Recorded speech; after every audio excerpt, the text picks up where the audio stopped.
let's see, Kathy says, I dream of taking a nap in the lap of a lion. Yeah. I think that's one of the things that people don't fully understand. And I think we can get glimpses of that in the world today, where people say, oh, well, you're giving up too much when you're vegan, when you're caring about animals. Like I want to eat their flesh and whatever. I get some sort of pleasure from it. But they don't recognize that there's a cost to doing that. Not only a cost to your own health, not only a cost to the environment, not only a cost to other people working in slaughterhouses getting PTSD and people with asthma got being hurt when we're squirting pig feces into the air. And like even if you don't care about animals, it's terrible to eat animals for all these other reasons. And then of course you're hurting the animals. But what they don't fully recognize is that we're giving up a relationship with animals that God intended for us to have. And if you look at, let's say, the Galapagos Islands, where animals are sort of let to be free and there's no hunting allowed, no harming of animals, it's like harsh penalties for anyone who hurts an animal in the Galapagos Islands. And we see just in like one generation, basically, where all the animals are just like not afraid all of a sudden. It's like, well, what are we afraid of? Humans aren't hurting us anymore.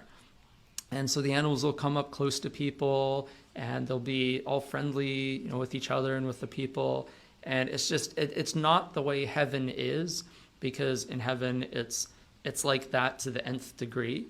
But it gives us that glimpse of the way things are supposed to be, where animals aren't supposed to be afraid of us. And we're not supposed to be violent toward them, making them afraid of us. That's not how animals and humans are supposed to be with each other. And so I think that's one thing that people just really don't understand and they don't grasp. And I think that that's the power of like animal sanctuaries, is it puts people face to face with animals that are being shown love, that are rescued out of that situation. And I mean, I've gone to many sanctuaries and I've had a turkey come up to me and sit in my lap and want cuddles and hold my hand and we pray together. I've had cows who come up to me and nuzzle me and want to be brushed. I have just pigs who roll over like a dog and want me to rub their belly. And just seeing animals that are sort of, you don't have that experience, and you think, oh, well, these are food animals, and these are animals like a dog and a cat that would be like our friend and our family member, and there's this divide between them. So when you go to a sanctuary and you see these animals that you have in the food category acting exactly like the animals that you have in the family member category, I think it really sort of shows that division is totally arbitrary and that all animals are supposed to be in the friend, family category.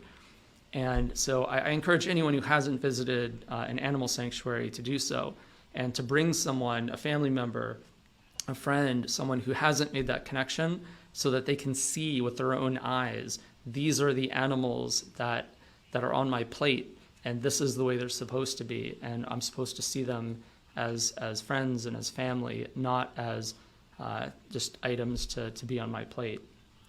So I encourage anyone who hasn't done that to do that. And just like you know from your own dog or your own cat that you might live with, that this animal is someone to care about, not just an animal to be seen as, well, you're just flesh for me to eat whenever I feel like it.